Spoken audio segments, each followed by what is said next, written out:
Sementara udah lewat kene sik bolo. Berbahaya. Hujan deras yang mengguyur selama lebih dari 4 jam membuat 7 kecamatan di Kabupaten Tuban, Jawa Timur diterjang banjir bandang.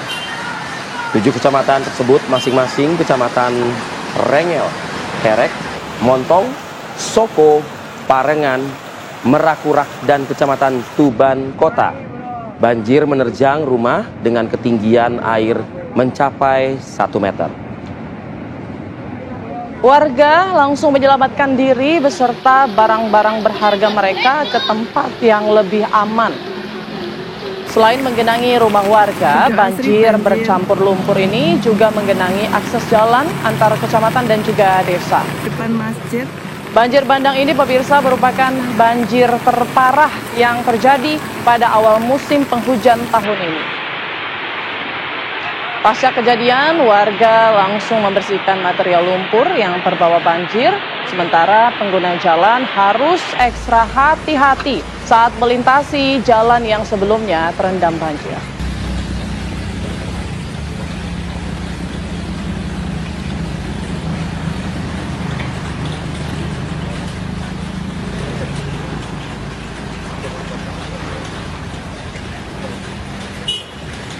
Sementara udah lewat kene.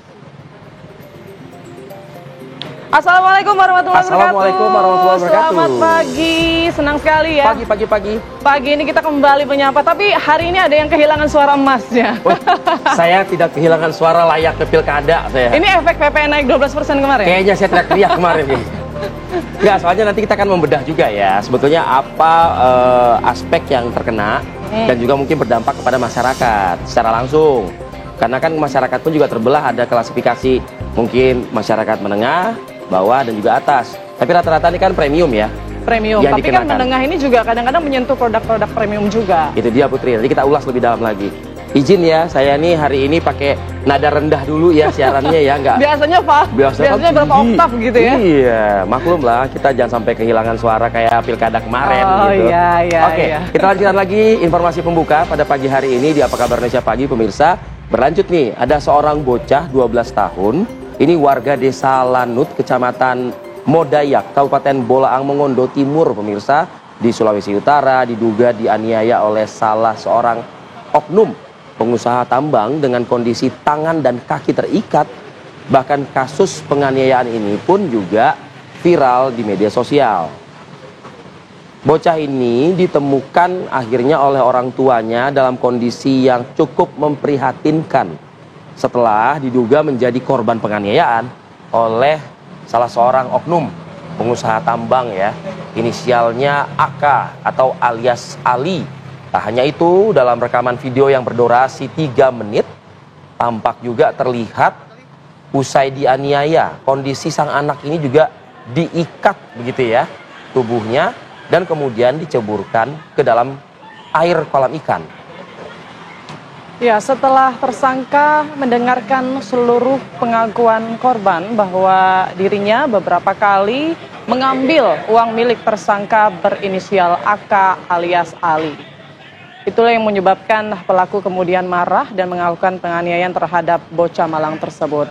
Dan sementara pasca peristiwa ini, tersangka AK alias Ali ini langsung diamankan oleh jajaran kepolisian Polres Bolaang Mongondo Timur. Iya, nggak bisa juga ya main hakim dengan cara kalau saya sih mengatakan ini sudah melanggar hak HAM ya dari seorang bocah begitu, sampai harus diperlakukan seperti itu. Iya, dan kalau memang mau ada perkelahian ya udah nggak sebanding begitu ya. Ini anak kecil dengan orang dewasa. Nah itu dia. Kalaupun misalnya mau dituntaskan, tuntaskanlah di ranah hukum. Iya kan, betul. Gitu. Ya, informasi selanjutnya ini pemirsa, ada 6 sumur tambang minyak ilegal di Kecamatan Keluang, Musi Banyuasin, Sumatera Selatan meledak dan terbakar. Inilah video penampakan dari kebakaran yang terjadi pada Senin malam, dan saat itu para pekerja tambang tengah melakukan pengeboran serta tengah mengangkut minyak mentah di kawasan tersebut. Warga serta para pekerja tambang ini pun panik melihat kobaran api yang secara mendadak menghanguskan lokasi tambang mereka. Jadi para pekerja ini kemudian berhamburan menyelamatkan diri, mencari anggota keluarga mereka yang mungkin saja terjebak di dalam kobaran api. Terbakarnya sumur tambang minyak ilegal ini menyebabkan sejumlah warga dan pekerja mengalami luka-luka.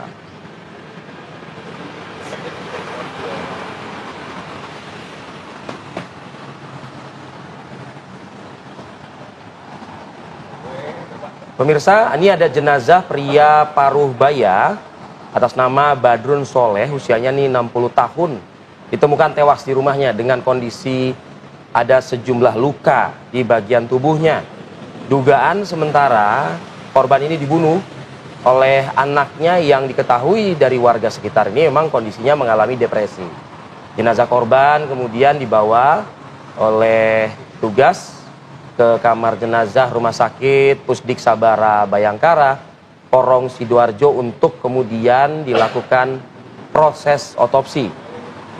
Ya, sementara pelaku sudah dibawa ke Rumah Sakit Jiwa Lawang untuk pengobatan kejiwaan. Ya, jadi ini ada dugaan gitu ya bahwa pelaku yang juga sang anak ya itu ternyata mengalami kondisi kejiwaan. Nah, memang harus diperiksakan dulu ya oleh pihak kepolisian untuk mengungkap apakah benar memang kondisi kejiwaan ini dialami oleh sang anak karena diduga anak ini membunuh sang ayah ya. Motif sendiri mungkin masih terus didalami oleh pihak kepolisian. Dan memang setelah membunuh ayahnya pun diketemukan juga pelaku ini tampak linglung begitu di dalam rumahnya. Jadi itu juga menjadi dugaan kuat bahwa memang pelaku ini mengalami depresi ataupun gangguan kejiwaan. Baik.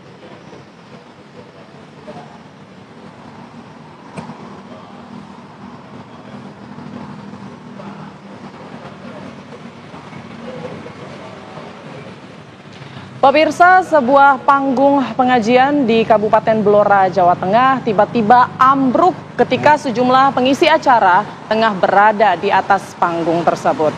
Diduga panggung ini tidak kuat untuk menahan kencangnya angin dan juga derasnya hujan saat acara berlangsung.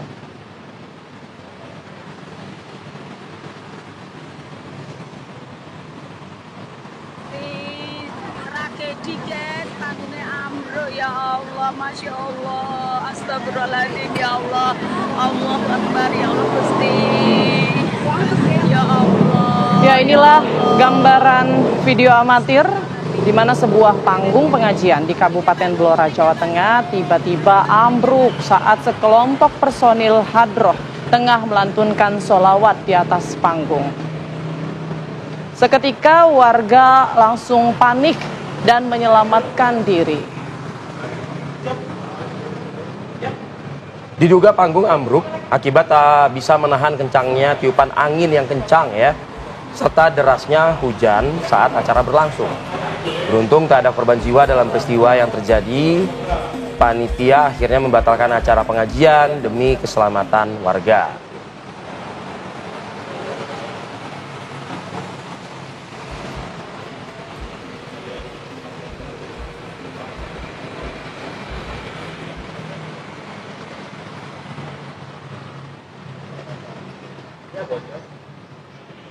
Ya, jembatan Mondokan Sragen yang menghubungkan Kabupaten Sragen, Jawa Tengah dengan Kabupaten Ngawi, Jawa Timur ini, pemirsa, seperti mana yang Anda bisa lihat di layar kaca, ini putus diterjang derasnya arus sungai. Detik-detik ambrolnya jembatan yang berada di Desa Winong, Kecamatan Gondang, di Sragen ini terekam oleh kamera warga. Diduga jembatan ambrol karena tak mampu menahan derasnya arus sungai yang memang diketahui meluap bahkan terjadi sejak Minggu sore lalu. Akibatnya jalur yang menghubungkan antara Sragen dan Ngawi ini tidak bisa dilalui. Warga harus memutar menempuh jarak sejauh 15 km. Saat ini pemirsa, jalur menuju jembatan ditutup total oleh aparat desa. Petugas juga sudah memasang garis polisi di sekitar jembatan. Mungkin ini juga perlu perhatian dari Pemda, Pemprov, atau pemerintah daerah begitu ya, untuk mengecek bagaimana kondisi infrastruktur yang ada di lapangan. Betul. Karena memang situasi cuaca buruk yang terjadi beberapa hari terakhir ini bisa saja berpotensi menggerus dari beberapa infrastruktur seperti yang terjadi di Sragen, Jawa Tengah ini ya. Perlunya mitigasi bencana memang yang dilakukan dalam kondisi yang serba tidak menentu, khususnya dari aspek cuaca buruk yang terjadi.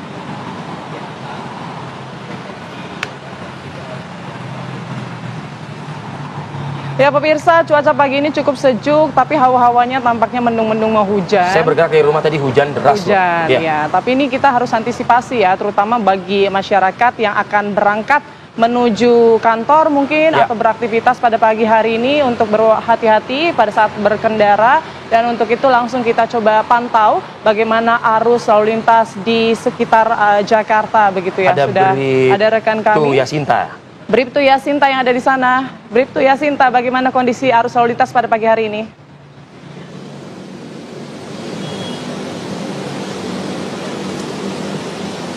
Ya baik, terima kasih rekan Aris dan Putri di studio dan selamat pagi pemirsa. Kembali bersama saya Bribtu Yasinta dari NTMC Polri.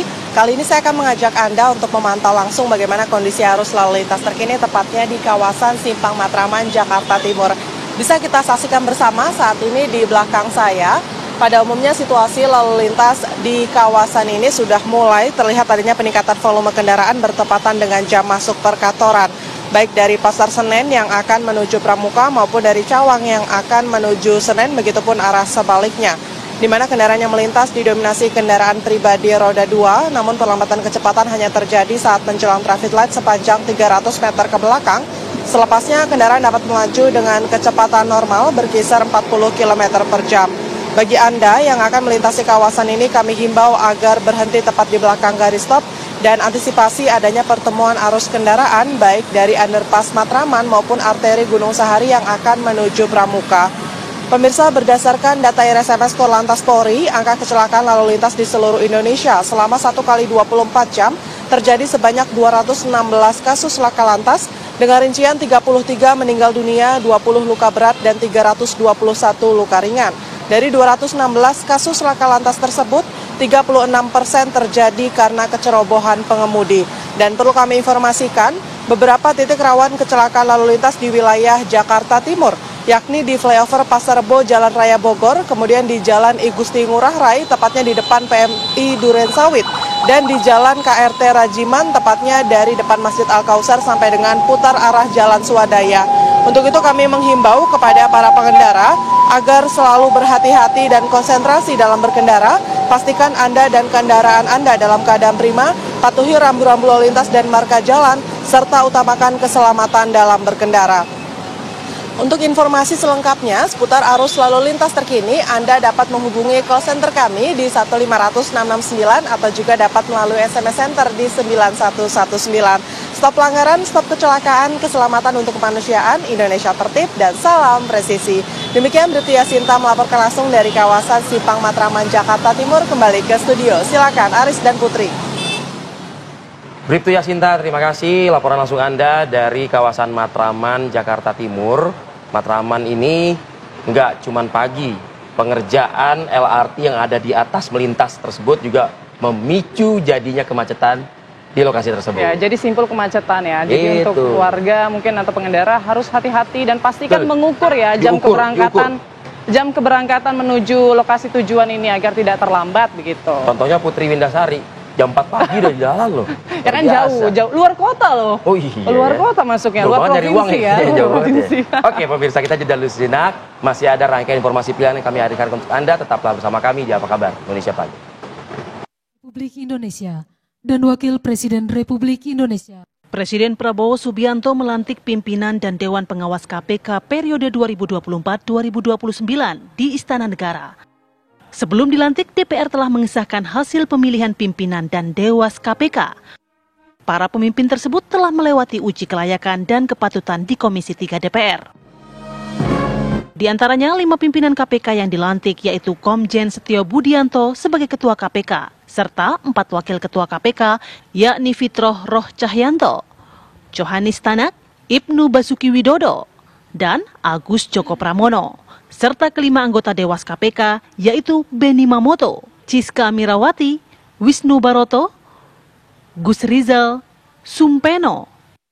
Saya bersumpah bahwa saya senantiasa akan menjalankan tugas dan wewenang saya ini dengan sungguh-sungguh, seksama, objektif, jujur, berani, adil, tidak membeda-bedakan jabatan, suku, agama, ras, gender, dan golongan tertentu, dan akan melaksanakan kewajiban saya dengan sebaik-baiknya serta bertanggung jawab sepenuhnya kepada Tuhan Yang Maha Esa, masyarakat, bangsa, dan negara. Rohaniwan dimohon menuju. Tak hanya pimpinan KPK dan Dewan Pengawas KPK saja, Presiden Prabowo turut melantik Ketua Harian dan Sekretaris Dewan Pertahanan Nasional Syafri Samsudin dan Doni Ermawan, serta Gubernur Kalimantan Selatan Muhyiddin. Selanjutnya, Presiden akan melaksanakan rapat terbatas dengan sejumlah menteri untuk membahas perayaan Natal dan Tahun Baru. Dari Jakarta, Fatimah Alpar, Dani Martini, TV One mengabarkan.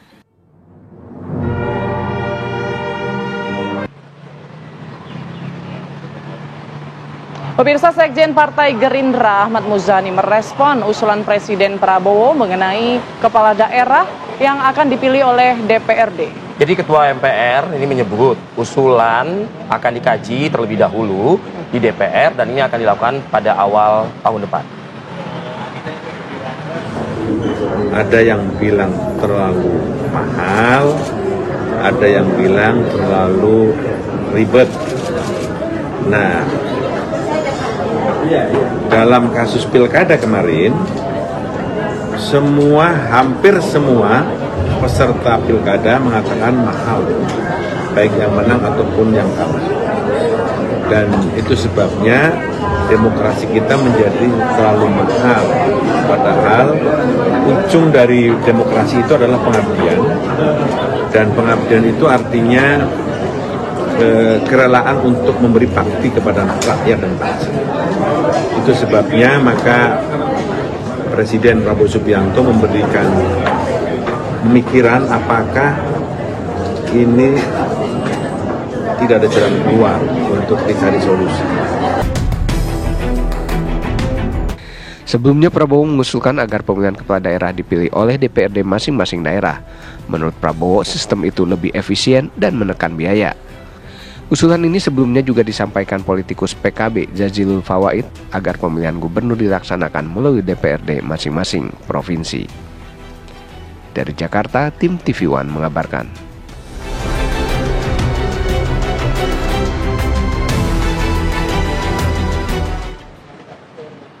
Ya pemirsa, ini informasi yang berikut ini tadi sudah disinggung ya di awal, ini jadi efek suara Fadil hilang pada pagi hari ini. Di mana pemerintah resmi akhirnya menaikkan pajak pertambahan nilai atau PPN dari 11% menjadi 12% itu per 1 Januari 2025. Nah, meskipun naik menjadi 12%, pemerintah sudah menyiapkan beragam stimulus ataupun juga paket kebijakan ekonomi untuk menggenjot daya beli masyarakat. Kamar Dagang dan Industri Indonesia menyebut kebijakan stimulus ini sebagai langkah strategis untuk tetap menguatkan daya beli masyarakat serta pengeluaran pemerintah yang produktif. Kadin Indonesia juga berharap stimulus ini dapat menghasilkan produk ekspor dan juga diimbangi dengan investasi yang masuk. Adapun stimulus ini akan berlaku untuk berbagai sektor, bahkan termasuk usaha mikro, kecil, dan menengah atau wirausaha, hingga industri-industri juga ya. Nah, ini tentunya perlu mendapat perhatian mereka-mereka yang akan terdampak dari rencana kebijakan pemerintah menaikkan PPN 1% sih sebetulnya. Kita harus juga memberikan informasi yang jelas juga kepada masyarakat. Jadi kan kenaikannya kan 1% ya, dengan total menjadi 12%, karena kan tahun sebelumnya sudah 11%. Khawatirnya ada masyarakat yang menganggap, waduh naiknya 12% gitu. Betul. Karena tadi baru keluar stimulusnya, akan mempelajari dengan baik. Tapi yang kita lihat adalah untuk mencapai growth tersebut, pemerintah tentu menginginkan adanya penguatan daripada daya beli masyarakat.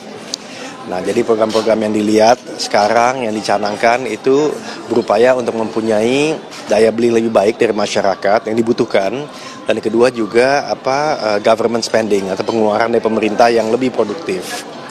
Nah, berbarengan dengan itu juga tentu kami berharap stimulus-stimulus ini bisa juga mengimbangi sehingga investasi bisa masuk terutama di dalam industri. Nah, karena industri ini bisa menghasilkan suatu produk, terutama barang yang bisa diekspor. Nah, jadi ini semua menjadikan suatu harapan.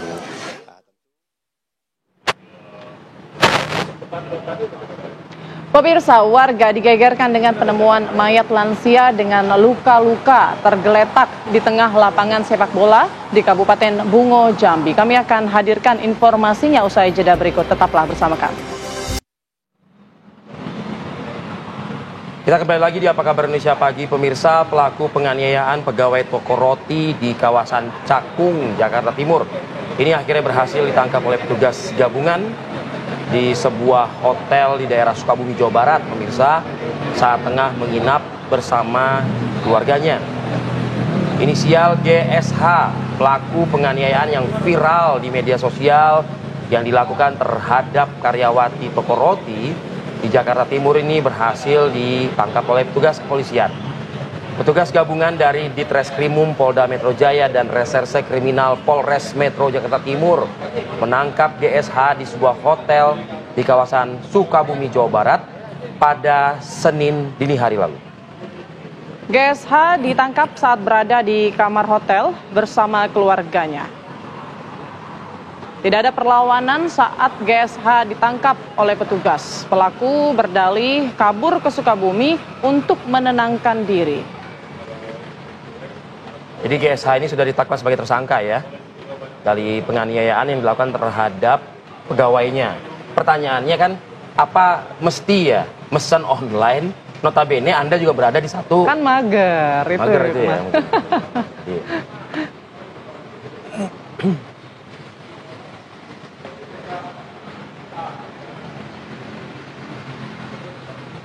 Ya, informasi selanjutnya pemirsa, warga digegerkan dengan penemuan mayat lansia tergeletak di tengah lapangan sepak bola di Dusun Candi, Kecamatan Tanah Sepenggal, Kabupaten Bungo, Jambi. Saat ditemukan di bagian leher korban, ini ditemukan banyak bekas sayatan senjata tajam. Inilah video keramaian warga Kabupaten Bungo, Jambi saat menemukan ada sesosok jasad pria tergeletak di tengah lapangan sepak bola pada Senin pagi kemarin. Jasad korban sempat menjadi tontonan warga yang penasaran dengan identitas dan juga penyebab dari kematian korban. Polisi yang tiba di lokasi kemudian langsung melakukan penyelidikan dan diketahui korban bernama Ibrahim, usianya 60 tahun, warga Dusun Candi, Kecamatan Tanah Sepenggal, Kabupaten Bungo, Jambi. Saat dilakukan olah TKP, polisi mendapati ada 2 luka di bagian leher korban. Ini diduga bekas sayatan senjata tajam dan juga terdapat ceceran darah di atas tanah. Juga ditemukan 2 buah senjata tajam dan juga beberapa benda milik korban yang ditemukan di lokasi. Untuk memastikan penyebab kematian korban, jasad korban kemudian dievakuasi ke Rumah Sakit Umum Haji Hanafi Muaro Bungo guna proses pemeriksaan lebih lanjut pihak medis dan juga kepolisian.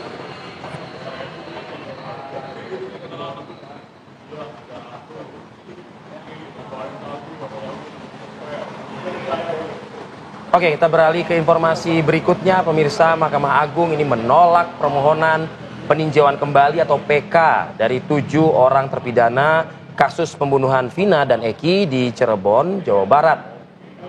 Ketujuh terpidana tetap dihukum penjara seumur hidup dan keputusan ini sudah disampaikan oleh Yanto selaku juru bicara Mahkamah Agung. Miring 7 garis miring 2013 tentang penetapan Hari Musyawarah dan ucapan pada Mahkamah Agung Republik Indonesia, maka telah dilaksanakan musyawarah dan pembacaan putusan pada hari Senin tanggal 16 Desember 2024 dengan putusan yang pada pokoknya menolak permohonan peninjauan kembali para terpidana. 5. Pertimbangan majelis hakim dalam menolak permohonan PK tersebut antara lain tidak terdapat kekilapan yudik fakti dan yudik yuris dalam mengadili para terpidana, dan bukti baru atau novum yang diajukan oleh terpidana bukan merupakan bukti baru sebagaimana ditentukan dalam pasal 263 ayat 2 huruf A KUHP. Dengan ditolaknya PK para terpidana, maka putusan sebelumnya tetap dinyatakan berlaku, ya. Jadi tetap putusan sebelumnya tetap berlaku. Sempat lupa ya dari ingatan kita kasus Vina Eki ini, karena memang sudah jeda beberapa bulan bisa dikatakan seperti itu, tapi akhirnya Mahkamah Agung memutuskan menolak ya pengajuan kembali ya dari terpidana kasus pembunuhan Vina Eki ini. Baik pemirsa, kalau tadi kami sempat menghadirkan informasi dari Bungo, Jambi, ada penemuan sesosok mayat pria begitu. Inisialnya sih sudah diketahui ya atas nama Ibrahim ya 60 tahun, tapi memang ada sejumlah luka yang ditemukan dari tubuh korban. Nah, untuk mengetahui penyebab pasti dan juga motif apa sebetulnya, termasuk juga sudahkah ada pelaku ya, Putri? Yang berhasil ditangkap begitu. Yang kita tahu bahwa ada sejumlah luka, kemudian juga lokasinya juga di tempat terbuka, begitu ya. Apakah kemudian dieksekusi di TKP atau memang sudah dibuang di TKP dalam kondisi sudah meninggal dunia. Kita langsung tanyakan ke AKBP Natalena Eko Cahyono selaku Kapolres Bungo Jambi. Selamat pagi, Pak Kapolres. Selamat pagi. Baik, Pak Kapolres, bagaimana update terbaru Pak dari hasil pemeriksaan saat ini? Dilaporkan untuk update terbaru dari kasus penemuan mayat yang berada di Desa Candi, Kecamatan Tanah Sepenggal. Pada pagi hari ini kami update yaitu telah dilakukan penyelidikan lanjut tentang adanya peristiwa tersebut, yaitu dengan adanya hal tersebut kita melakukan kemarin autopsi, namun dari pihak keluarga itu menolak ataupun mengikhlaskan. Namun tidak sampai cukup di situ, kami tetap menindaklanjuti permasalahan ini, yaitu tadi memanggil ya saksi dari pihak keluarga dan saksi-saksi lainnya yang berkaitan dengan peristiwa tersebut. Begitu Ibu. Pak Kapolres, dengan ditemukannya sejumlah barang bukti di lokasi seperti ada senjata tajam, bercak darah juga di lokasi, bahkan juga dari olah TKP awal kan disebutkan ada luka semacam sayatan begitu ya di bagian leher korban. Ini apakah sudah bisa kita pastikan adalah ini korban pembunuhan begitu? Dan apa motif ya mungkin dari tewasnya korban ini? Baik, dengan adanya barang bukti yang kami kumpulkan yaitu dengan adanya luka sayat di leher, yang di lehernya hampir terputus ya, hampir terpisah, itu adanya satu barang bukti 2 buah cutter warna biru, kemudian ada dompet, kemudian tas lempang yang berisi obat-obatan mungkin almarhum, kemudian juga dijumpai juga di situ sandal warna coklat tua merek Swallow, yang di sini akan kami kembangkan berdasarkan wawancara, minta keterangan dengan saksi pada malam hari si korban atas nama Ibrahim yang berumur kurang lebih 60 tahun itu belanja Qatar tersebut dengan diterangkan bahwa si pemilik toko itu mengiyakan, namun dari sini pukul 5 di tempat yang terbuka itu untuk si Ibrahim kebetulan menginap di tempat saudaranya yang berinisial IS.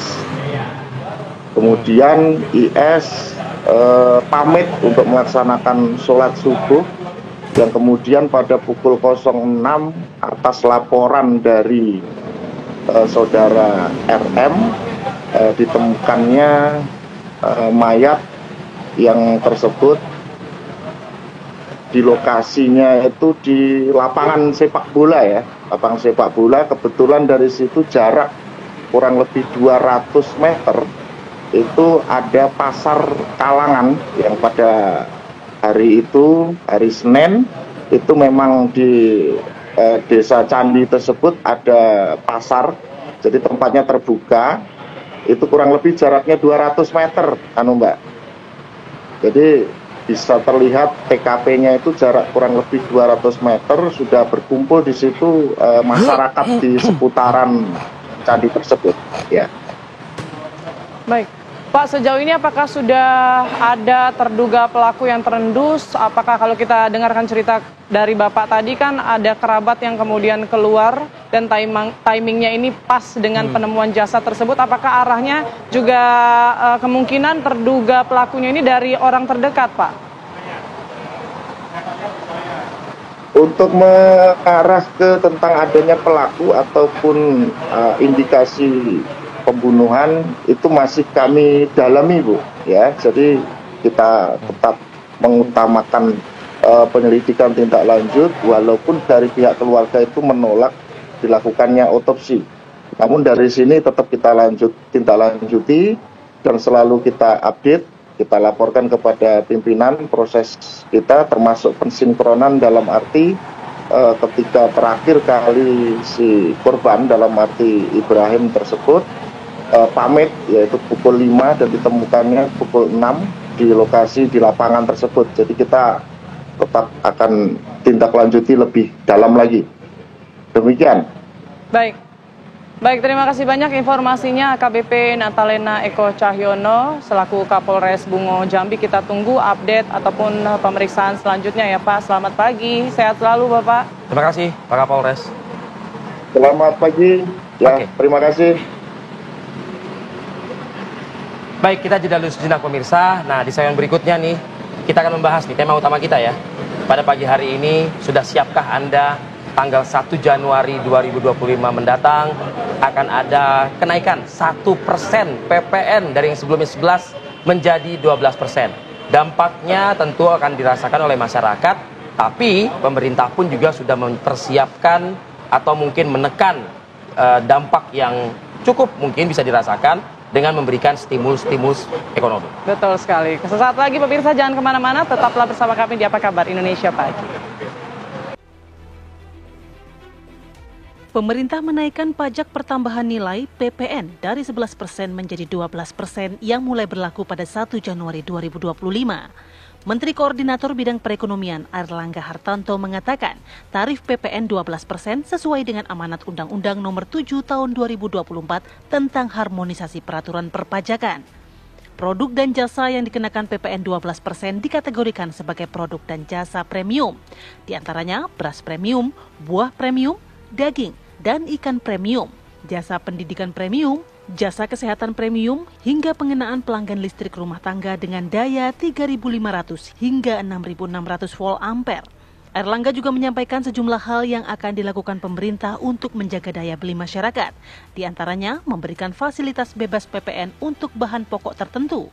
Sesuai dengan amanah Undang-Undang tentang harmoni peraturan perpajakan, ini sesuai dengan jadwal yang telah ditentukan.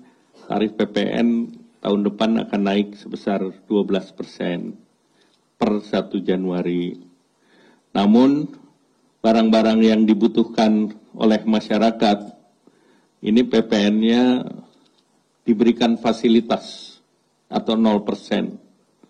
Jadi barang yang seperti kebutuhan pokok, beras, daging, ikan, telur, sayur, susu, gula konsumsi, jasa pendidikan, kesehatan, angkutan umum, tenaga kerja, jasa keuangan, jasa asuransi, vaksin polio, hana, rumah sangat, dan pemakaian air, seluruhnya bebas PPN.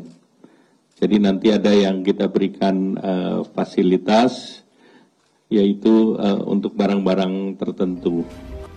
Lantas, sudah tepatkah kebijakan pemerintah untuk menetapkan PPN 12% untuk sejumlah produk dan jasa premium? Tim TV One mengabarkan.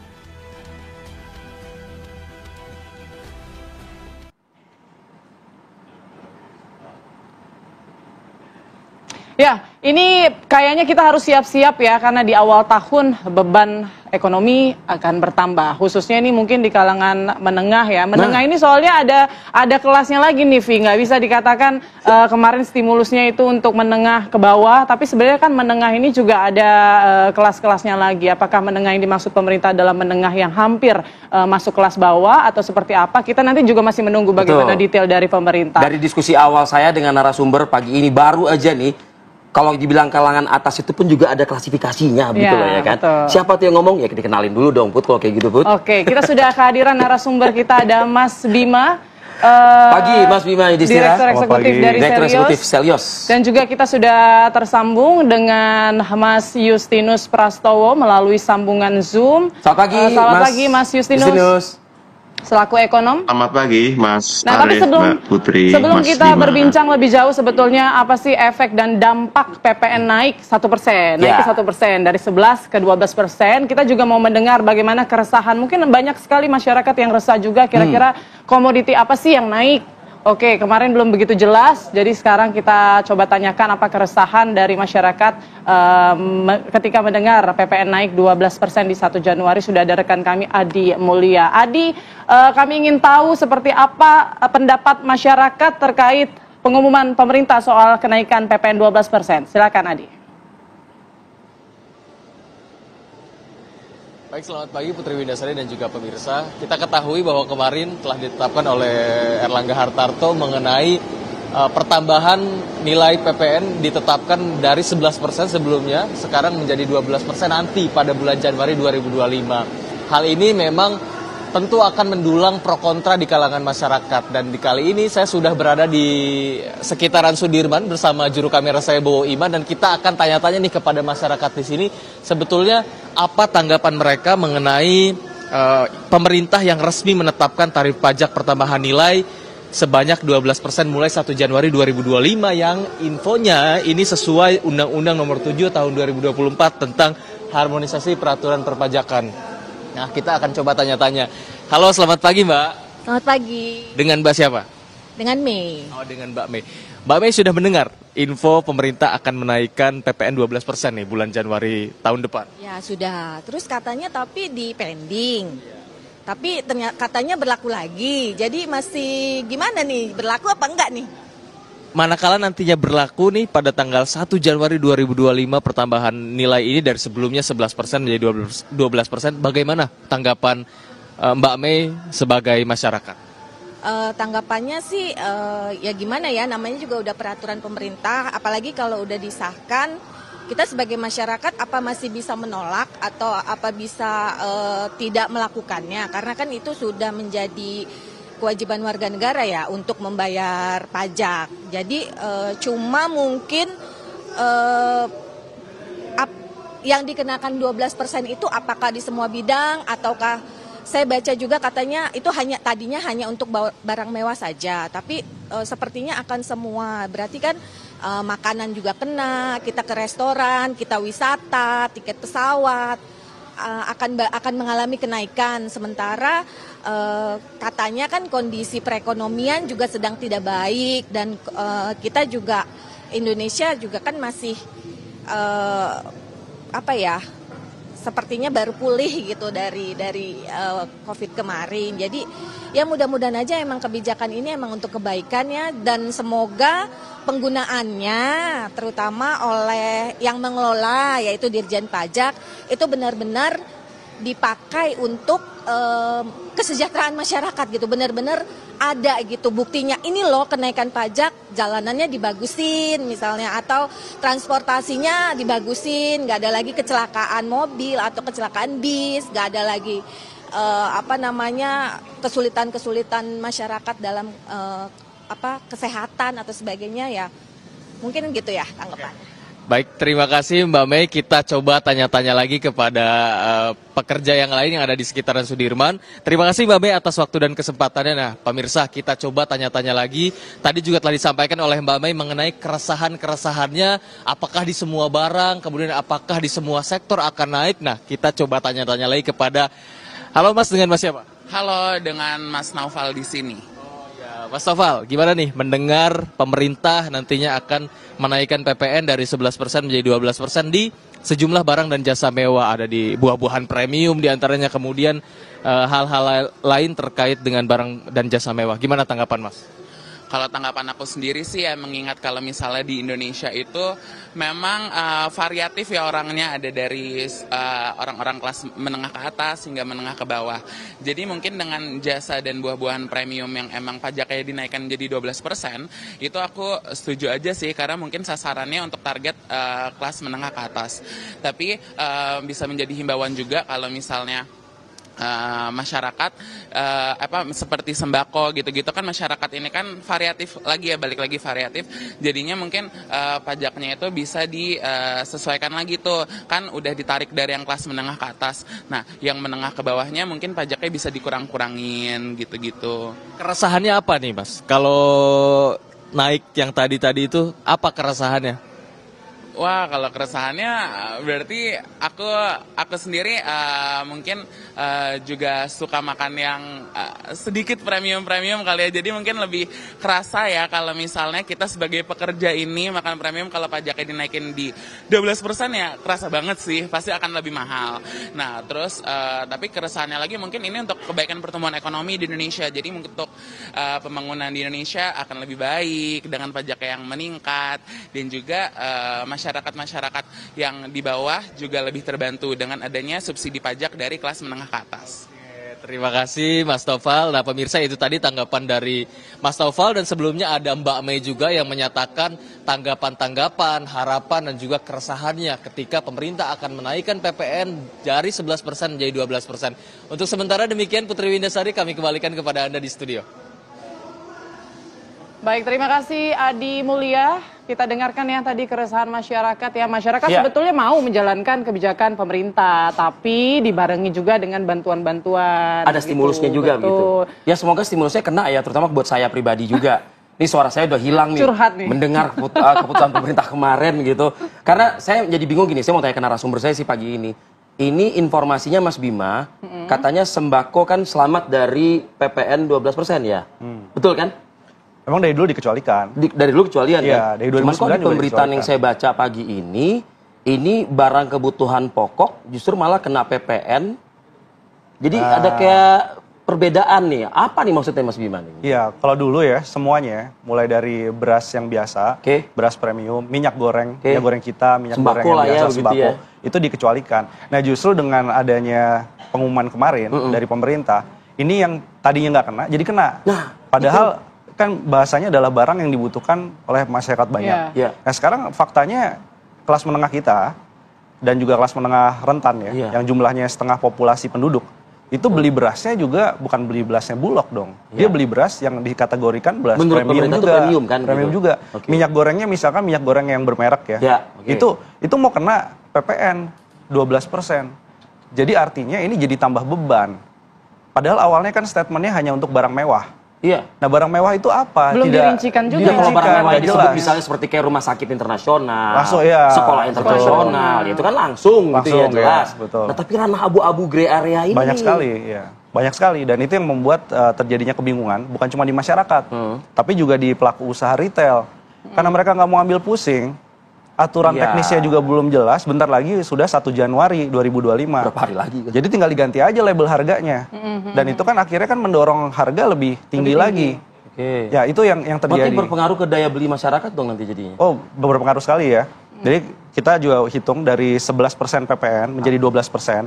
Ini sudah dikecualikan barang-barang yang memang dikecualikan sebelumnya. Itu kelas menengah itu naik Rp350.000 per bulan dari sisi pengeluaran. Orang miskin karena PPN sifatnya regresif, dia kena ke semuanya gitu ya. Orang miskin tuh nambah pengeluarannya Rp100.000 lebih per bulannya. Jadi langsung kena ke masyarakat. Karena ini jauh sekali yang diharapkan. Awalnya PPN mau kena hanya barang mewah, sekarang barang mewahnya juga nggak didefinisikan. Bahkan kebutuhan dasar pun juga terkena. Iya, ini yang akhirnya kena langsung kepada daya beli tahun depan. Nah, stimulus ekonomi kan disiapkan oleh pemerintah katanya kan? Ya. Anda membedah stimulus perekonomian ini dengan relevansinya dengan dampak yang tadi sudah kita bahas ini, bagaimana kira-kira? Sekarang hampir sebagian besar stimulus dan paket ekonominya, ini adalah mengulang. Contohnya misalnya PPN untuk perumahan ditanggung. Ya dari kemarin dapat sudah 2024. Kemudian kendaraan listrik. Dilanjutkan kan kalau nggak salah ya? Bahkan yang aneh adalah begini. Satu sifatnya temporer. Beras 10 kg 2 bulan. Efek PPN itu jangka panjang. Listrik 50%, Listrik 50%, 2 bulan juga temporer. Ya. Setelah itu? Dan parsial. Setelah itu efek kena PPN-nya Nah, akan apalagi terasa, kan kita gitu. tahu ya, Maret itu kan bulan Ramadan dan juga Lebaran Yes, nih. Nah, betul. itu apakah tahu sendiri ya, harga-harga sudah pasti melonjak, kebutuhan kita multiplier juga effect ya? meningkat. Nah, itu gimana nanti kondisinya? Ya berarti kan beberapa stimulus sampai Februari. Sementara efek Ramadan secara musiman kan harga naik. Berarti itu yang akan dirasakan sekali. Terus yang menarik lagi begini. Ini udah tahu masyarakat sedang sulit ya, daya belinya sedang tertekan. Itu disuruh beli mobil hybrid. Iya. Dan itu yang kena Karena ada stimulus. pelunakan di situ kabarnya ya. Iya, jadi PPN-nya mobil hybrid ditanggung pemerintah 3%. Tapi kan ini kan artinya apa ya? Artinya kemarin aja kan banyak mengkritik insentif untuk kendaraan listrik itu nggak tepat sasaran. Karena orang kaya ini yang dapat nih, mobilnya tambah banyak. Sekarang mobil hybrid. Tapi mereka bilangnya ini keberpihakan dari sisi perpajakan untuk menorong kelas menengah. Nah jadi antara stimulusnya dengan efek PPN 12% ini nggak sebanding. Oke. Nah, kalau Mas Justinus sendiri melihat Analisanya gimana nih, Mas? menghitung-hitung begitu ya stimulus dan kebijakan ekonomi, paket kebijakan ekonomi yang sudah diumumkan kemarin, kira-kira sebanding nggak dengan kenaikan PPN 12% ini?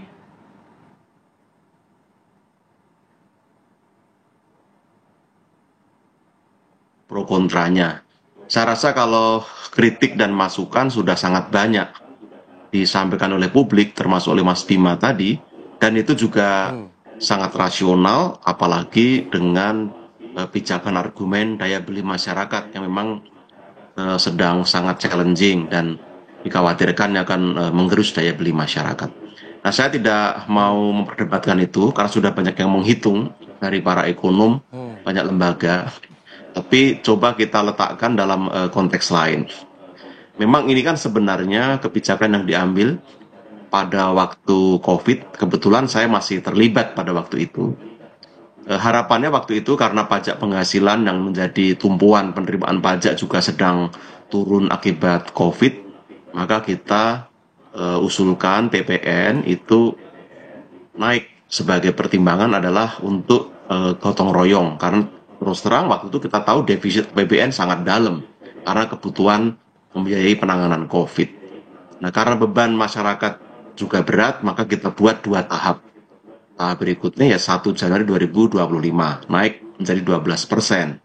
Itu dirasa cukup waktu 3 tahun untuk melihat sejauh mana ekonomi kita apakah membaik, stagnan, atau menurun. Nah, ini dinamika politiknya.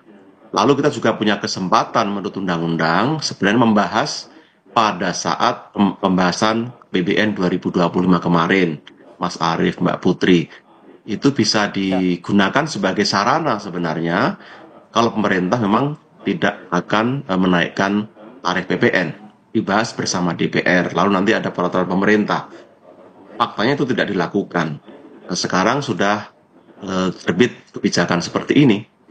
Yang penting sekarang dimitigasi dampak-dampaknya. Satu sisi pemerintah juga punya alasan bahwa kredibilitas APBN harus dijaga. Ini APBN pertama pemerintahan Pak Prabowo yang disusun, dirancang, mengakomodir program Pak Prabowo dan diharapkan bisa berjalan dengan baik, maka asumsi target sasaran telah dirancang sebaiknya tidak bergeser. Karena kalau APBN-nya goyang, dampaknya akan kemana-mana. Fundamental ekonomi kita bisa dianggap tidak kredibel. Tapi di sisi lain memang ini juga pil pahit, jamu bagi masyarakat. Maka pemerintah memilih untuk secara selektif mengenakan PPN atau kenaikan PPN pada barang tertentu atau jasa tertentu, di sisi lain diberikan bantalan. Nah, saya melihatnya seperti ini. Yang pertama, saya juga sekaligus ingin meluruskan mungkin ini pemahaman umum di publik yang kurang pas. Pertama, tadi saya setuju dengan Mas Bima. Secara mudah memahami perubahan ini adalah selain 3 komoditas, yaitu minyak kita, tepung terigu, dan gula industri, itu semua barang jasa, selain yang mendapat fasilitas yang sebelumnya, dibebaskan dan lain-lain, itu PPN-nya menjadi 12%. Itu berlaku 1 Januari 2025. Nah, terkait dengan barang jasa premium, memang sudah disampaikan kemarin oleh pemerintah. Tetapi, kalau kita lihat undang-undang, hal ini belum bisa diterapkan, karena cantolan hukumnya belum ada atau belum disiapkan. Ini perlu. Karena dulu dalam penyusunan Undang-Undang HPP, sebenarnya ada pasal 7A, Mas Bima, untuk mengatur multitarif. Nah, sekarang pasal itu tidak ada karena tidak disetujui DPR. Maka kalau kita mengenakan daging misalnya, ada satu jenis daging, harganya berbeda, lalu satu kena, satu tidak kena pajak, akan rumit di lapangan. Selain secara legitimasi memang belum ada aturannya. Jadi, saya bisa mengatakan untuk barang jasa premium, ini masih wacana kebijakan yang harus diapresiasi sebagai cara untuk mengedres isu keadilan. Namun, untuk kepastian hukum juga di lapangan, saya juga berharap nanti Ditjen Pajak memberikan pedoman pada para pelaku usaha, kepada masyarakat, agar jangan sampai kebingungan di lapangan. Karena sampai dengan ada undang-undang atau PP yang mengatur lain, ini tidak bisa diterapkan di lapangan. Jadi yang jasa barang premium tadi masih mengikuti ketentuan yang saat ini, yaitu termasuk barang dan jasa yang mendapat fasilitas pembebasan PPN. Itu secara prinsip. Nah, lalu yang kedua, terkait dengan insentif. Saya sepakat ini tidak bisa menyenangkan semua pihak, tapi lagi-lagi pemerintah saya rasa juga berhitung kemampuan anggaran. Maka coba diberikan 2 bulan dulu sambil dievaluasi dampak pada inflasi, pada daya beli masyarakat. Nah, harapannya pemerintah nanti juga mengevaluasi secara periodik kira-kira dampak seperti apa. Kalau seandainya nanti fakta lapangan menunjukkan memang daya beli masyarakat belum membaik, akan cenderung menurun, maka menambah atau memperpanjang insentif kami rasa juga menjadi pilihan yang bijak. Apalagi tadi disampaikan ini menjelang puasa dan lebaran yang mesti diantisipasi. Jadi saya rasa itu konteks lain, Mas Arief, saya sepakat ini perlu ditimbang betul dengan saksama. Harapannya nanti dalam 2 bulan pelaksanaan betul-betul dievaluasi sehingga kita betul-betul berpihak pada kepentingan rakyat. Baik Mas Justinus, kalau tadi disampaikan untuk barang jasa mewah ini belum ada cantolan hukumnya, artinya bisa dipastikan di 1 Januari ini mayoritas yang akan merasakan dampaknya ini lebih ke menengah ke bawah ya Mas Bima? Ya jelas ya, karena begini nih, ini kan sekarang sudah injury time, kemudian pemerintah juga nggak punya persiapan sebelumnya. Kalau disebutkan ini adalah undang-undang HPP, itu kan seharusnya ada persiapan yang cukup lama, sekitar 2-3 tahun. Tapi kenapa di waktu-waktu yang sudah sangat sempit ini, tanpa ada peraturan Menteri Keuangan secara teknis, paduan juga bagi pelaku usaha, yang dikhawatirkan adalah yang disebut sebagai inflasi mendahului kebijakan. Jadi harganya sudah diganti, kebijakannya kan belum berlaku. Betul. Itu yang kasihan kan masyarakat. Betul. Pengusaha retail juga kasihan juga karena kebingungan tadi. Nah, selain itu juga kalau dibilang misalnya bahwa ini upaya untuk meningkatkan rasio pajak APBN. Sekarang kita lihat ya, data sekarang ini dengan PPN yang sebelumnya naik dari 10 ke 11%. Itu efeknya penerimaan pajak itu justru sekarang tuh sebagian besar itu mengalami penurunan secara tahunan, ya kan? Jadi kalau kita lihat APBN kita dari Kementerian Keuangan, itu sebagian industri pengolahan gitu ya, sektor-sektor konstruksi, itu pendapatan pajaknya dibandingkan tahun lalu itu menurun. Kemarin juga waktu disampaikan di press conference bahwa consumer spending atau belanja masyarakat untuk produk misalnya konsumsi ya, FMCG gitu ya, itu juga tumbuhnya hanya 1%.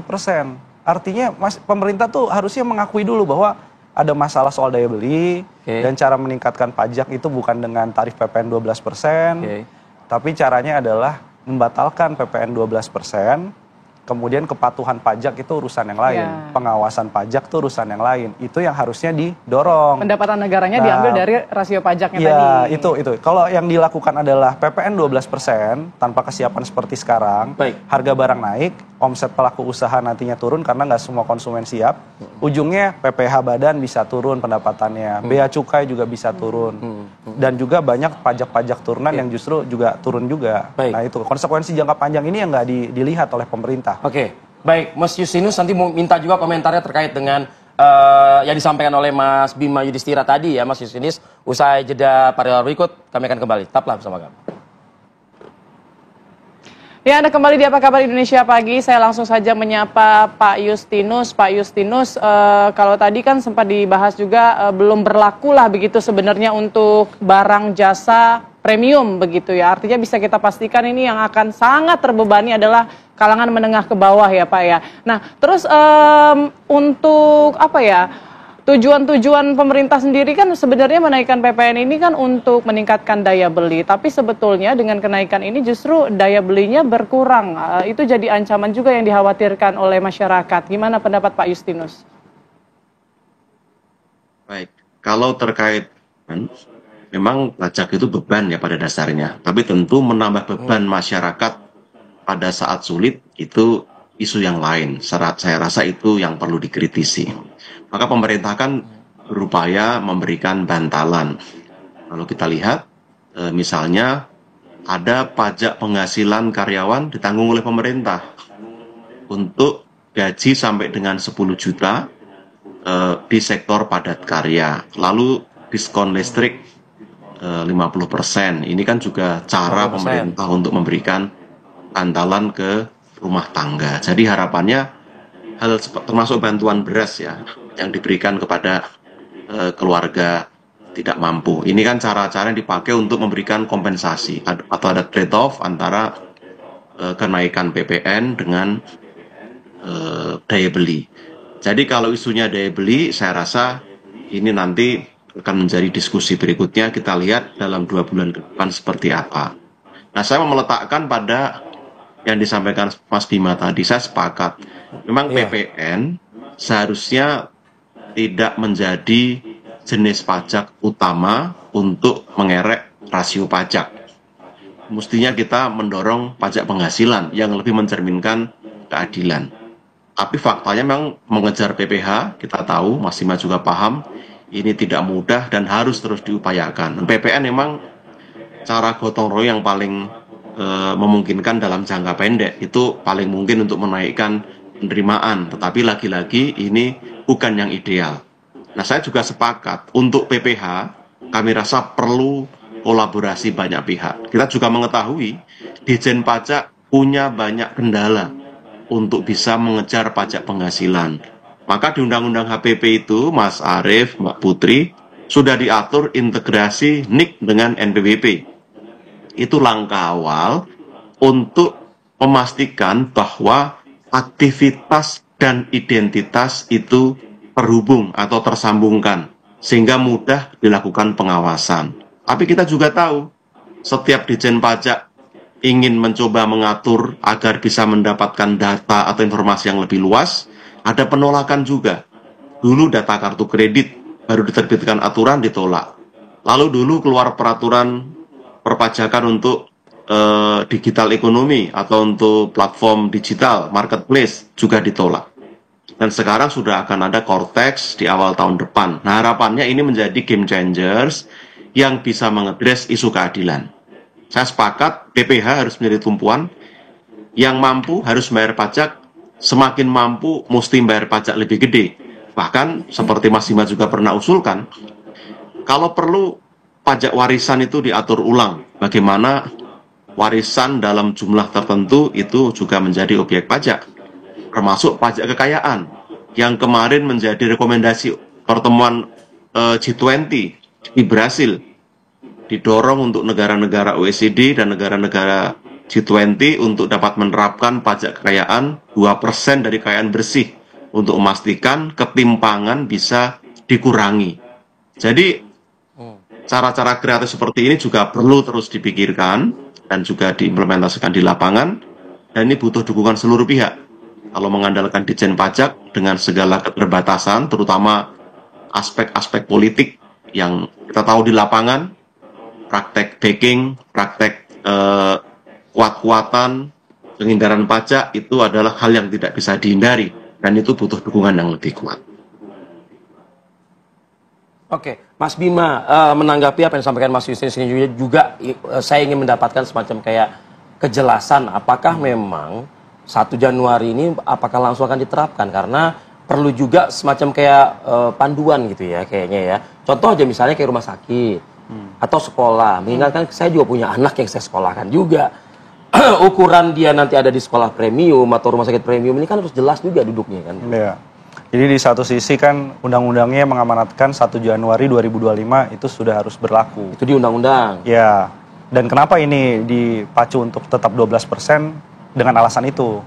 Sementara aturan teknisnya kan belum ada. Itu. Nah, sehingga ini jadi bingung apa juga. istilahnya juknis ya, petunjuk teknis Petunjuk gitu ya. Ya, nanti di peraturan Menteri Keuangan biasanya di list ini barang yang kena, ini tidak, klasifikasinya bagaimana.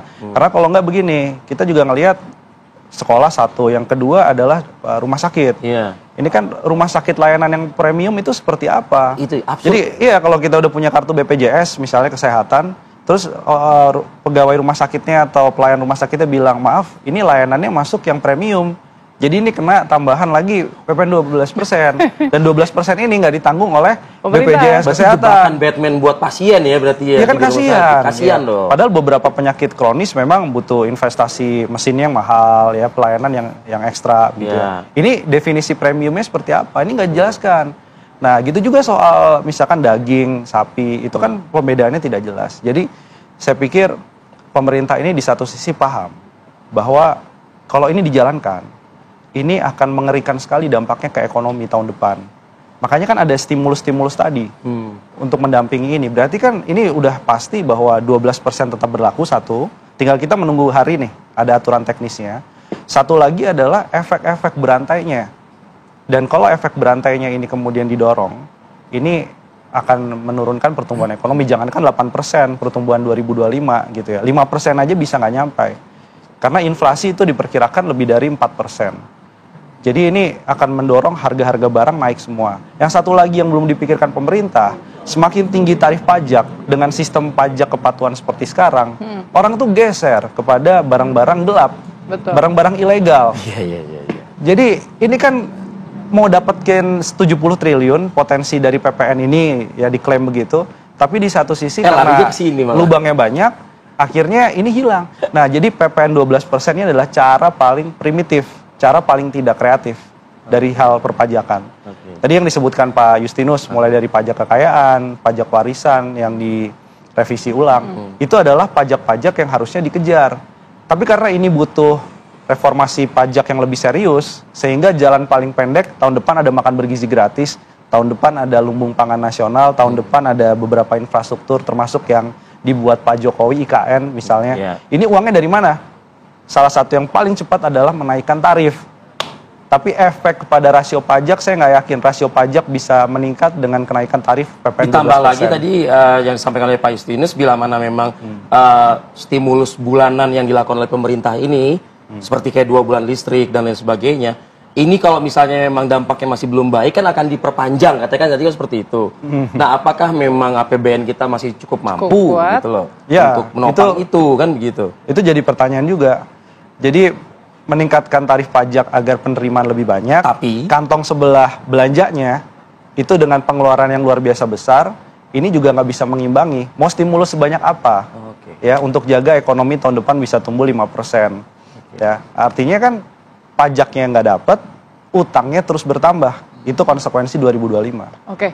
Pak Justinus, saya juga mau nanya ini kayaknya yang paling terdampak ini kalau dari komentar-komentar masyarakat ini memang kalangan menengah. Karena kalau tadi kita dengarkan kemarin ya, untuk pendapatan yang 4,8 sampai 10 juta. Artinya kan 10 juta itu di atas 10 juta juga masih masuk ke kalangan menengah. Kita tahu ya Pak, deflasi sudah 5 bulan berturut, angka kelas menengah juga makin sedikit. Padahal kita tahu angka ataupun kelas menengah ini yang paling besar menyumbang pertumbuhan ekonomi. Nah, kalau dari Pak Justinus sendiri sebenarnya sudah tepat nggak kebijakan-kebijakan ataupun stimulus yang diberikan? Misalnya seperti listrik mungkin 2 bulan, kemudian juga ada jaminan untuk yang menganggur begitu dan lain sebagainya. Sudah tepat tidak Pak? Atau mungkin ada solusi lain yang bisa disarankan untuk pemerintah agar kondusif dulu lah paling tidak, baru kemudian kita naikkan PPN 12%? Yang pertama saya menambahkan sedikit, kemarin kami juga mengkonfirmasi ke Dirjen Pajak terkait pengaturan barang dan jasa premium. Karena ini akan digodok lagi aturan hukumnya dan dipastikan nanti seluruh stakeholders akan diundang untuk memberikan masukan sehingga tidak ada sasaran yang keliru apa itu barang dan jasa premium. Ini kan istilah yang mau dipakai untuk mengedres isu keadilan dan mestinya kita dukung. Yang penting pengaturannya nanti jelas dan tepat sasaran. Lalu yang kedua tadi terkait dengan stimulus. Secara skema saya rasa sudah tepat karena ini memberikan dukungan langsung pada daya beli, baik pajak ditanggung pemerintah, lalu PPN tanggung pemerintah, diskon listrik, dan sebagainya. Tapi memang kalau untuk kelas menengah yang sekarang ini membutuhkan dukungan lebih kuat, rasanya memang ini masih perlu ditambah lagi. Nah, menurut saya memang ini karena ini di akhir tahun, kita juga harus melihat kinerja PBN nanti di 3 bulan pertama, di triwulan pertama. Kalau nanti on track, kami rasa pemerintah juga punya peluang, Mbak Putri, untuk memberikan stimulus-stimulus tambahan. Terutama kami sepakat untuk kelas menengah itu perlu penguatan, baik yang langsung maupun tidak langsung, karena mereka yang selama ini memang paling sedikit mendapatkan insentif. Kelas menengah paling sedikit mendapatkan insentif, tapi paling besar menyumbang pertumbuhan ekonomi ya Mas Bima ya. Kita harapkan memang ini ada evaluasi lah, Rivi, selama 2 bulan ini mungkin stimulusnya dilihat dulu, dievaluasi, kalau memang ternyata masih cukup mendongkrak atau menggenjot daya beli dan juga pertumbuhan ekonomi, mungkin diperpanjang, tapi tetap balik lagi harus tetap menghitung-hitung ya, jangan sampai APBN kita juga jebol begitu ya. Terima kasih Mas Justinus Prastowo, terima kasih juga Mas Bima Yudhistira atas waktunya pagi ini mengedukasi publik. Assalamualaikum. Waalaikumsalam warahmatullahi wabarakatuh. Oke, berikutnya kita ke informasi lainnya pemirsa. Ada 2 orang tewas setelah terseret derasnya arus banjir yang terjadi di Ponorogo, Jawa Timur. Ada ribuan warga di 4 kecamatan yang kini terpaksa mengungsi ke tempat yang lebih aman. Kami akan hadirkan informasinya sesaat lagi. Ya, kembali lagi di Apa Kabar Indonesia Pagi pemirsa. 2 orang tewas setelah terseret derasnya arus banjir yang terjadi di Ponorogo, Jawa Timur. Ribuan warga di 4 kecamatan pun terpaksa mengungsi. Diketahui atas nama Imam Suhada, 54 tahun, dan Acir Bagus, 12 tahun. Keduanya warga desa Jabung, Kecamatan Siman, tewas setelah terseret derasnya banjir yang menerjang wilayah Ponorogo sejak Minggu dini hari.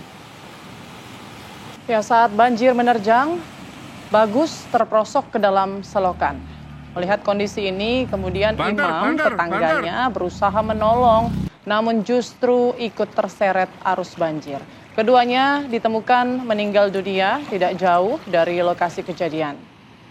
Banjir yang melanda Ponorogo setelah diguyur hujan deras lebih dari 4 jam ini, kemudian masih diketahui masih ada banjir juga ya yang menggenangi, mungkin airnya sudah sedikit surut dan sedikit landai, namun kita harapkan agar banjir ini segera bisa reda begitu.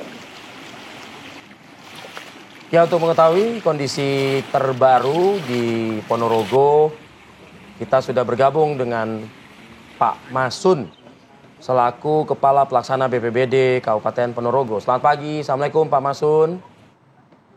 Waalaikumsalam warahmatullahi wabarakatuh, Mas Arif, Mbak Tri. Ya, terima kasih atas waktunya Pak Masun. Pak Masun, bagaimana situasi pagi ini Pak per hari Selasa 17 Desember di Ponorogo Pak? Ya, terima kasih. Bisa saya laporkan untuk kondisi saat ini pagi tanggal 17. Untuk daerah yang terdampak kemarin dipastikan semuanya sudah mengalami surut dan tinggal bagian besar kemarin melakukan pembersihan meskipun sebagian kecil masih tergenang, tapi per hari ini kita pastikan semuanya sudah surut, tidak lagi ada genangan. Dan untuk kondisi pengungsian per pagi ini masih ada 23 jiwa yang masuk, bagian masuk kriteria rentan, anak-anak sama lansia, tetapi dimungkinkan nanti siang mereka sudah kembali ke rumah masing-masing karena yang dewasa, dari satu keluarga yang dewasa kan membersihkan rumah kemarin, untuk bayi dan lansianya dititipkan di pengungsian. Tapi kira-kira nanti siang sudah kembali ke rumah masing-masing.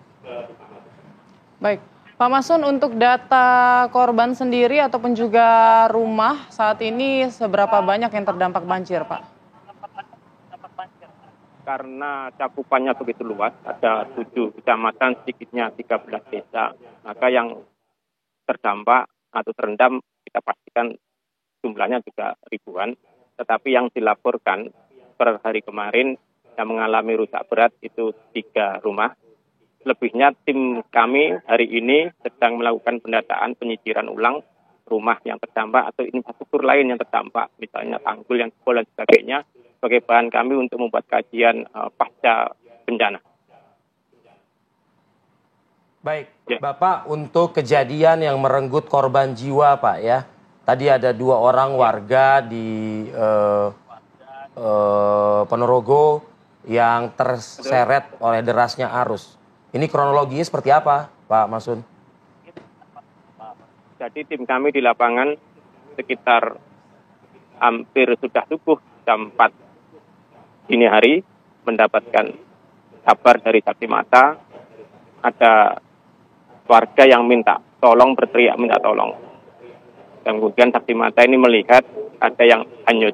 Disampaikan ke tim kami di lapangan, tim rescue kami bahwa ada anak kecil dan lelaki dewasa yang terhanyut.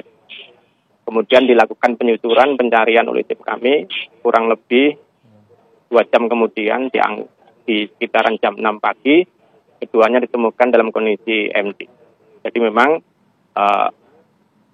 kayaknya si anak ini yang lebih awal terhanyut oleh derasnya air, kemudian dicoba ditolong oleh yang dewasa, yang bapaknya, dan kemudian karena tidak bisa mengendalikan diri, tidak bisa menguasai derasnya air, akhirnya menjadi korban juga. Kira-kira begitu. Ini bisa digambarkan derasnya arus air pada saat kejadian itu memang cukup dahsyat begitu Pak? Hampir semua di jalanan. Jadi jalan itu kan berubah menjadi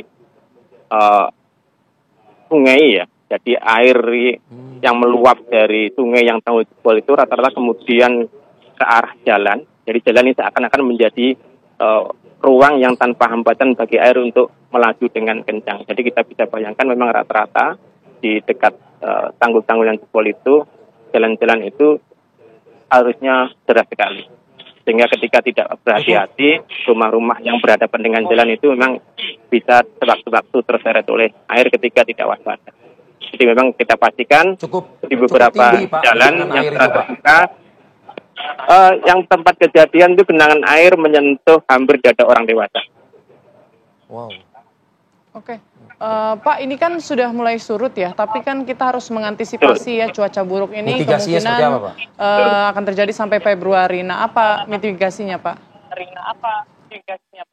Pertama, kemarin kita sudah ada arahan dari pimpinan untuk segera melakukan identifikasi tanggul-tanggul yang mengalami jebol dan kemudian segera dilakukan kedaruratan. Dan kemarin sebetulnya sebagian dari tanggul-tanggul jebol itu sudah mulai lakukan perbaikan. Misalnya di Tanggul di Ngasinan, kemarin sudah dilakukan perbaikan oleh gabungan antara kami dan BPWS Bengawan Solo. Dan itu akan terus dilakukan untuk tanggul-tanggul lain.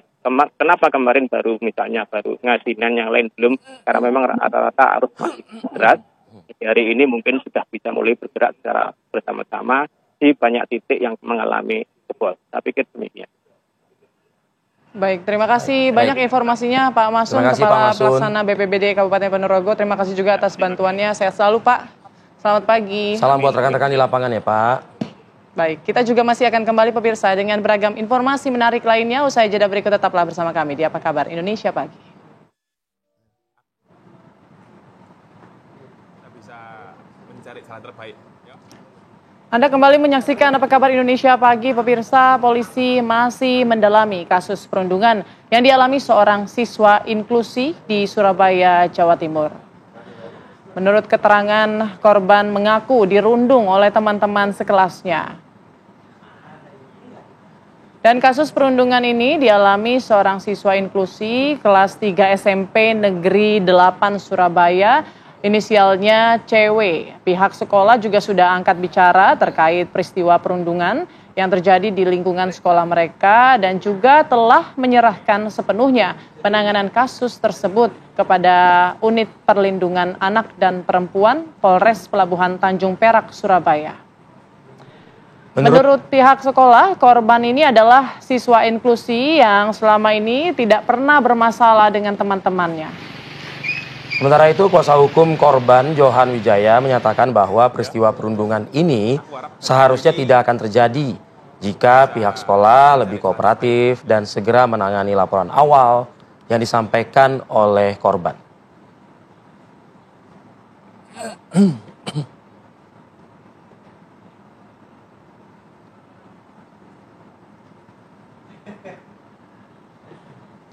Baik, kita segera mungkin menyapa ada Pak Johan Wijaya ya. Ini selaku kuasa hukum dari korban. Selamat pagi, Pak Johan. Ya, Pak Johan, bagaimana kondisi dari korban saat ini, Pak? Kalau kondisi korban saat ini, khususnya saat tanggal 11 Oktober tahun 2024, melakukan pengaduan di kantor polisi, maka ada suatu perubahan bullying dan penganiayaan. Ternyata di dalam selanjutnya tetap ada bullying, cuma hanya sekarang verbal saja. Tidak seperti yang sebelum dilaporkan, yaitu verbal dan fisik. Oke. Kalau dari keterangan korban sendiri, Pak, apakah sudah bisa dimintai keterangan kondisi mentalnya bagaimana saat ini? Kronologi kasusnya mungkin ada diceritain nggak, Pak?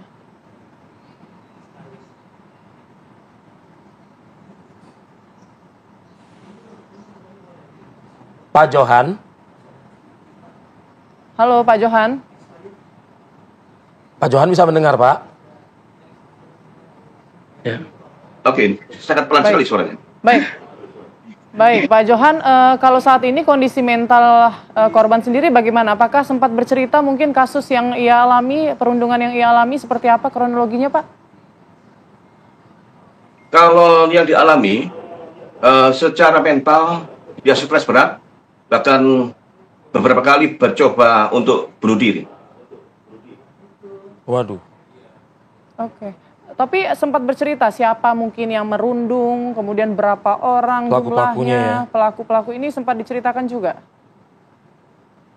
Ya, korban bercerita secara lengkap, bahkan sudah diadukan di laporan polisi. Yang terakhir itu ada 6 teman sekelas, sejak kelas 1 SMP sampai sekarang kelas 3 SMP. Dari pelaku yang sama. Banyak juga. Banyak juga ya Pak, 6 orang ini yang merundung. Sudah sejak kapan Pak perundungan ini?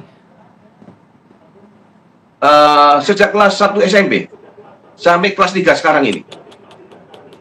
Oke, jadi pihak sekolah nggak mengetahui adanya aksi perundungan ini. Bagaimana keterangan dari pihak sekolah, Pak? Pihak sekolah sangat tahu sekali, karena di dalam kelas 1 setahun aja, korban atau William itu sudah mengadukan ke guru bimbingan dan konseling itu sebanyak 30-40 kali. Kelas 2, korban melakukan juga pengaduan ke pihak sekolah melalui guru bimbingan dan konseling selama 40-50 kali. Terus yang kelas 3 ini, hanya berapa bulan aja, korban mengadukan juga ke guru bimbingan konseling itu sebanyak 10 kali lebih. Tetapi pihak sekolah, mereka meresponnya hanya bercandaan. Padahal ini sangat serius. Bahkan kalau dilihat dari bercandaan, beberapa kali William ini tidak masuk sekolah. Pernah 1 bulan penuh. Terus kalau mingguan itu berapa kali, terus harian itu sering-sering. Karena tidak merasa nyaman di kelas.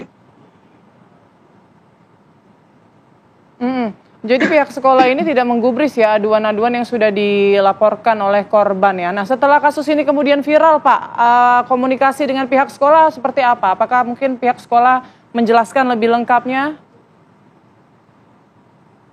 Iya, pihak sekolah menjelaskan tapi terbalik semua, tidak sesuai dengan fakta. Jadi pihak sekolah dari beberapa media yang saya tahu, yaitu kepala sekolah mengatakan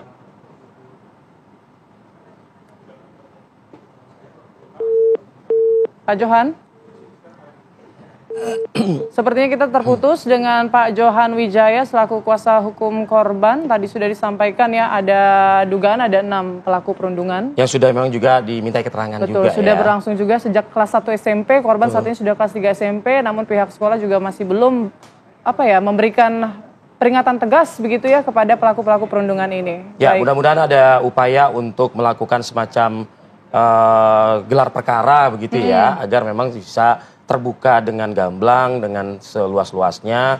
Artinya tidak ada yang didiskreditkan dalam hal ini begitu, termasuk juga keterangan yang harus juga dimintai dari pihak sekolah itu sendiri. Kalau memang betul ternyata ada praktek bullying yang sudah dilakukan selama bertahun-tahun. Ya. Betul. Ya, kita juga masih akan hadirkan pemirsa informasi menarik lainnya. Ini ada diantaranya soal korban pelecehan seksual yang dilakukan oleh tersangka disabilitas IWAS alias Agus yang jumlahnya bertambah menjadi 17 orang saat ini korbannya.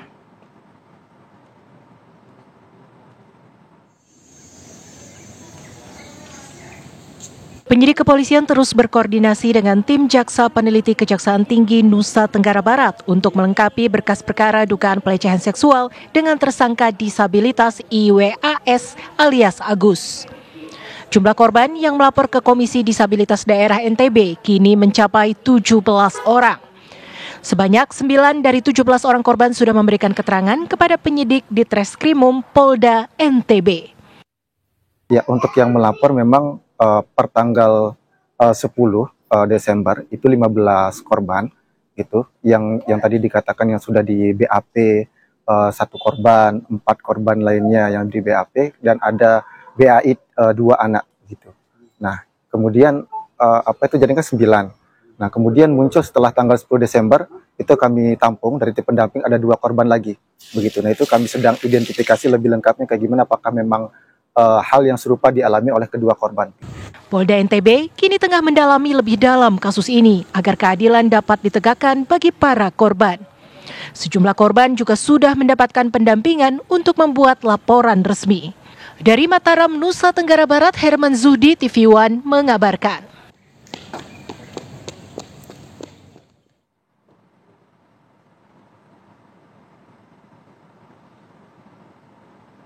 Baik pemirsa, PT KAI ini diketahui menyediakan lebih ya dari 743.000 kursi untuk keberangkatan kereta api dari stasiun Pasar Senen, Jakarta selama periode libur Natal dan Tahun Baru. Peningkatan jumlah penumpang mulai terjadi jelang libur Natal dan Tahun Baru di Stasiun Pasar Senen, Jakarta. Untuk mengantisipasi lonjakan penumpang, PT KAI menyediakan lebih dari 743.000 kursi selama periode libur Nataru yang dimulai pada 19 September 2024 hingga 5 Januari 2025. Sedikitnya akan ada 75 kereta api yang diberangkatkan per harinya dari Stasiun Pasar Senen, termasuk kereta api tambahan. Saat ini masih ada 60% tiket yang bisa dibeli calon penumpang secara online. Jelang libur Natal dan Tahun Baru, aktivitas penumpang di Pelabuhan Soekarno-Hatta Makassar, Sulawesi Selatan terus mengalami peningkatan. Diperkirakan puncak arus libur perayaan Natal yang menggunakan moda transportasi laut akan terjadi pada tanggal 20 Desember hingga 22 Desember 2024 nanti. Sedangkan puncak arus balik libur Nataru akan terjadi pada tanggal 3 Januari 2025 sampai tanggal 5 Januari 2025 mendatang. Diprediksi tahun ini Pelabuhan Soekarno-Hatta Makassar akan mengalami peningkatan penumpang hingga 12,5% dibanding tahun sebelumnya. Tim TV One mengabarkan.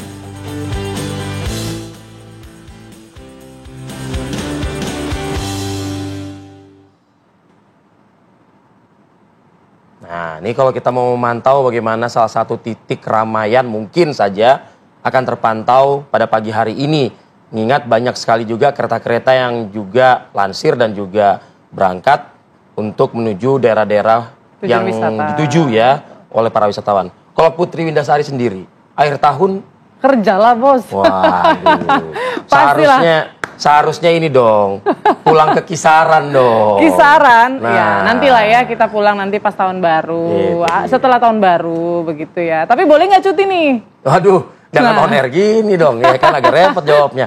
Nah, ini kita pantau nih ya ke rekan-rekan kita yang tentunya sudah siap dengan informasinya. Ada Josephine Kezia ya Putri ya. Ini berada di stasiun Pasar Senen, Jakarta Pusat. Seperti apa Kezia? Jangan nanya juga cutinya bisa di-approve apa enggak ya.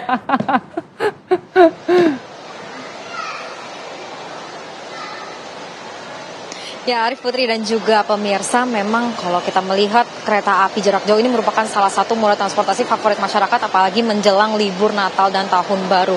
Dan saat ini situasi di stasiun Pasar Senen, kalau kami pantau sejak tadi, ini memang sudah ramai oleh calon penumpang, namun tidak terjadi penumpukan begitu.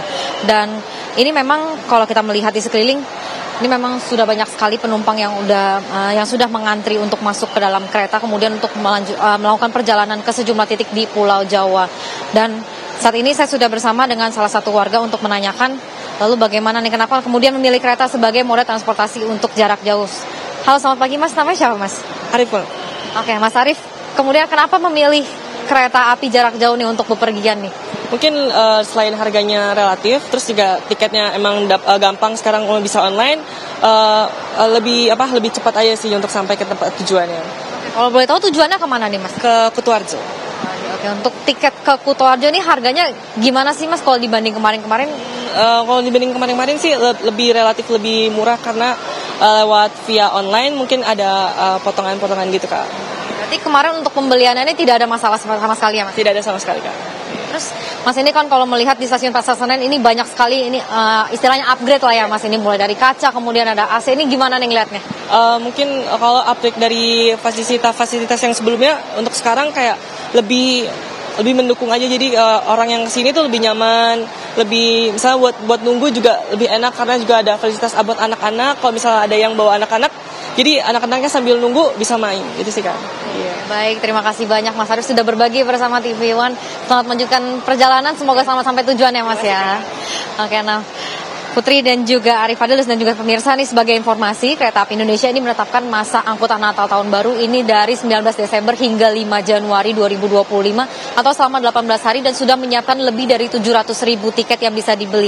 Dan hingga hari ini masih ada sekitar 400.000 tiket yang masih bisa Anda beli secara online lewat situs resmi dari Kereta Api Indonesia. Dan ada sejumlah kereta api tambahan, yaitu ada 12 yang diberangkatkan dari Gambir dan juga 5 ini diberangkatkan dari stasiun Pasar Senen untuk kemudian mengakomodasi liburan agar tidak terjadi penumpukan di stasiun baik Gambir maupun stasiun Pasar Senen yang memang ini setiap tahunnya ini banyak sekali calon penumpang yang menggunakan kereta api jarak jauh untuk kemudian ke kota-kota tujuan ini seperti Bandung, Surabaya, Solo, kemudian Yogyakarta, Malang dan juga Surabaya. Dan kalau kami melihat ini di sekitar stasiun Pasar Senen memang benar sekali terjadi sejumlah upgrade. Ini mulai dari ruang tunggu yang awalnya ini merupakan ruangan terbuka, ini sekarang sudah dipasangi oleh kaca dan juga ditambah dengan pendingin ruangan sehingga menambah kenyamanan ruang tunggu di stasiun Pasar Senen. Sementara itu juga ada eskalator dari ruang tunggu untuk menuju ke peron sebelum penumpang bisa masuk ke dalam kereta, sehingga ini nantinya penumpang yang membawa barang banyak ini tidak begitu merasa kesulitan untuk membawa barang-barangnya dari ruang tunggu menuju ke peron. Dan juga kalau kami melihat di belakang ini ada ruang atau arena bermain anak-anak di mana penumpang yang kemudian membawa anak ini bisa anak-anaknya bisa bermain terlebih dahulu sebelum akhirnya bisa masuk ke dalam kereta untuk melakukan perjalanan. Sementara demikian, Arif dan juga Putri kembali ke studio. Baik, terima kasih Josephine Kezia mengabarkan langsung dari Stasiun Pasar Senen, Jakarta. Apakah pantauan arus libur Natal ini juga akan dihadirkan begitu di program selanjutnya di Kabar Utama Menjadi Pagi? perhatian juga ya. Betul. Kita langsung sapa rekan kami, ada Celia Alexandra di sana. Celia, ada informasi menarik apa di Kabar Utama Pagi hari ini? Ya, selamat pagi Putri Windasari dan juga Arif Fadil, tampaknya sangat cerah pada pagi hari ini ya. Karena di Kabar Utama hari ini kami sudah siapkan sejumlah informasi untuk pemirsa menemani pagi hari, termasuk kami akan mengupdate bagaimana ekshumasi yang dilakukan oleh pihak kepolisian terkait dengan kasus bayi yang tertukar di Rumah Sakit Islam Jakarta. Kami juga akan mengupdate mengenai kasus penganiayaan terhadap bocah 12 tahun di Sulawesi Utara. Kami akan hadirkan selengkapnya di Kabar Utama Pagi selengkapnya. Dan saya kembalikan dulu ke rekan saya Putri Windasari yang cantik dan juga Arif Fadil di Apa Kabar Indonesia Pagi. Baik, Celia Alexandra sesaat lagi akan hadir ke hadapan Anda pemirsa di program Kabar Utama Pagi pada pukul 8.30. Dan akhir kata saya Arif Fadil. Dan saya Putri Windasari pamit. Terima kasih atas kebersamaan Anda. Sampai jumpa.